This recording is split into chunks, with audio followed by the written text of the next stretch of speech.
Chers amis, bonsoir. Pour commencer notre petit entretien de ce jour, je vous propose quelques notes que vous reconnaîtrez forcément.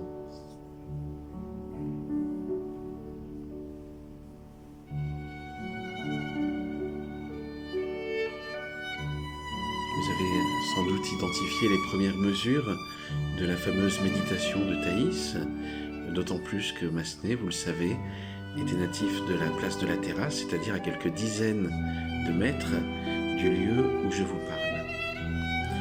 Cette Thaïs, j'ai découvert hier soir qui elle était. C'était une Égyptienne du IVe siècle qui menait une vie peu recommandable, sans doute prêtresse d'une divinité païenne. Et un prêtre du nom de Paphnus, un nom un peu original, avait entrepris de la convertir et il y était parvenu. Thaïs, en repentance, avait accepté de vivre plusieurs années dans une toute petite cellule, quelques mètres carrés sans doute, pour faire pénitence. Et au bout de 3 ans, lorsqu'on l'a exhortée à en sortir, eh bien elle est morte au bout de 15 jours. Alors ce phénomène des recluses, dont Thaïs est un des premiers exemplaires, est intéressant parce qu'il nous ramène, toute proportion gardée, à ce que nous pouvons éprouver aujourd'hui. Cet après-midi, je pensais à une phrase de Pascal que je vous livre, je l'ai retrouvée. Quand je m'y suis mis quelquefois à considérer les diverses agitations des hommes et les périls et les peines où ils s'exposent dans la cour, dans la guerre, et d'où naissent tant de querelles, de passions, d'entreprises hardies et souvent mauvaises, j'ai souvent dit que tout le malheur des hommes vient d'une seule chose, qui est de ne savoir pas demeurer en repos dans une chambre. Nous sommes un peu contraints, nous, à connaître ce repos. Pascal voulait dire que nous n'aimons pas tellement nous retrouver avec nous-mêmes et que souvent, nous savons très bien nous débrouiller pour meubler notre vie de divertissement, de loisirs, pour ne pas penser aux questions les plus fondamentales qui sont celles du sens de la vie, du sens de la mort. Revenons à nos recluses.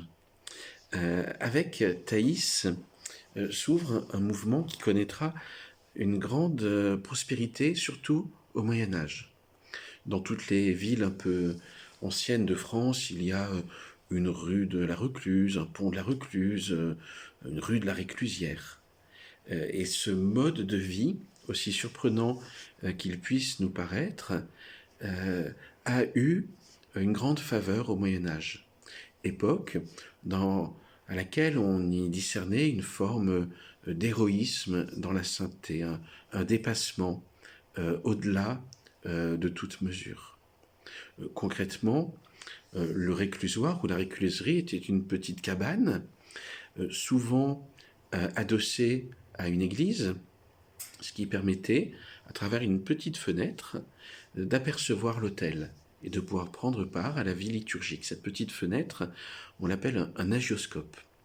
Et puis il y avait une autre petite trappe pour faire rentrer le peu de nourriture et puis faire sortir ce qui devait en sortir parfois. Donc souvent près des églises, en voici un exemplaire, parfois sur un pont, comme c'est le cas à Saint-Flour. Là on voit qu'il y a même une petite cheminée, hein, tout le confort était présent.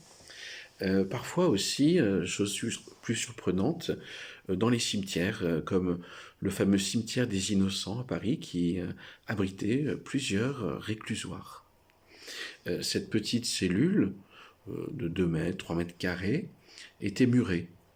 Et parfois, le reclus ou la recluse, qui avait choisi volontairement cette forme de vie, y restait plusieurs années, voire plusieurs décennies. On a quelques exemples célèbres de recluses qui sont restés 40, 50 ans au même endroit.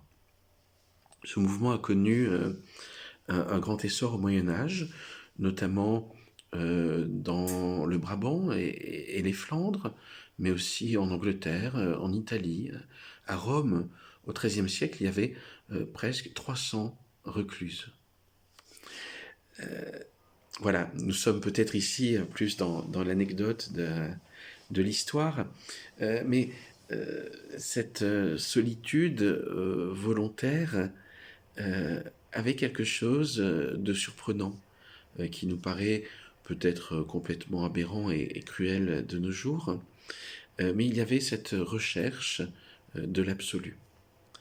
Je sais bien que je ne vais pas vous proposer d'épouser un tel mode de vie, même si au XXe siècle, il y a eu quelques recluses, notamment une sœur Nazarena, elle s'appelait ainsi, morte en 1990.